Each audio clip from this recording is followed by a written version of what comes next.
c'est 30 ans d'abandon politique budgétaire et humain, avec des budgets ridicules. Ce qui a été fait lors du premier quinquennat, c'est déjà 40% d'augmentation du budget. Alors certains diront oui, mais ça comprend aussi l'administration pénitentiaire, c'est vrai. C'est vrai évidemment qu'elle est gourmande, qu'il y a beaucoup de personnel, mais je veux dire que même le budget DSJ a augmenté comme il n'a jamais augmenté. C'est une réalité, 40%. D'ici la fin du quinquennat, on aura 60% d'augmentation budgétaire.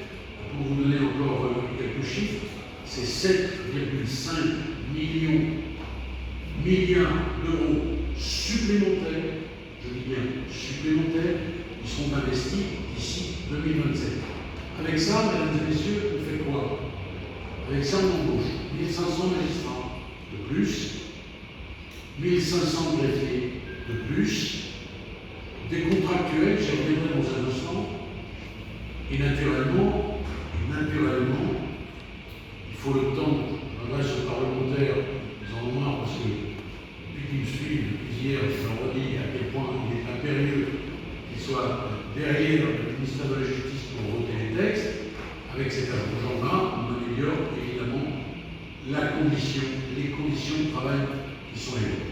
Un tout petit rappel quand même, parce que plus ne peut pas être égal à moins, nous avons déjà embauché 700 magistrats sous le premier quinquennat.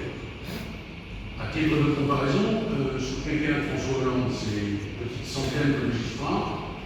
Sous celui de Nicolas Sarkozy, c'est un chiffre négatif parce que, vous vous en souvenez, on ne remplaçait pas les magistrats qui partaient à la retraite. Nous avons embauché sous le premier quinquennat 700 magistrats, 850 greffiers et 2000 contractuels. Il y a peut-être parmi vous des contractuels qui ont été embauchés, qui ont été envoyés partie au parquet, pour partie au cinéma.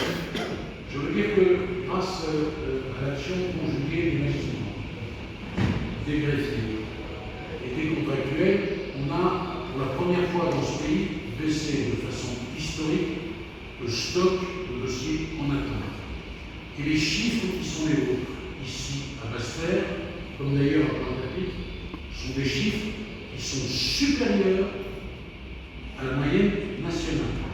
Chez vous, ici, à Basse-Terre, c'est moins 37% en matière de justice de protection, c'est moins 22% au JAF.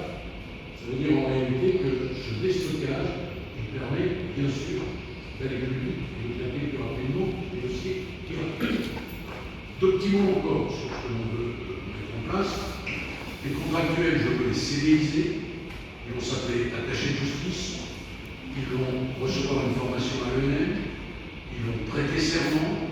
Et ils vont constituer autour du magistrat l'équipe. C'est quoi l'équipe autour du magistrat? C'est aller plus vite. C'est donner des décisions de meilleure qualité. C'est nous permettre de disposer d'un vivier supplémentaire pour embaucher ces 1500 magistrats, parce qu'on ne les trouve pas sur le sabot d'un cheval, 1500 magistrats. Donc il faut élargir les passerelles d'accès à la magistrature. On va passer dans la loi organique que je présenterai de 11 voies d'accès à 3 voies d'accès. Je pense en particulier aux professionnels du droit qui souhaitent aller dans la magistrature et qui n'y vont pas parce que le délai de formation est trop long. Ça les rebute. Donc je souhaite vraiment que l'on puisse mettre en place le budget qui permet d'embaucher, mais ce n'est pas suffisant. Il faut mettre en place des voies d'accès supplémentaires pour tous les professionnels du droit qui souhaitent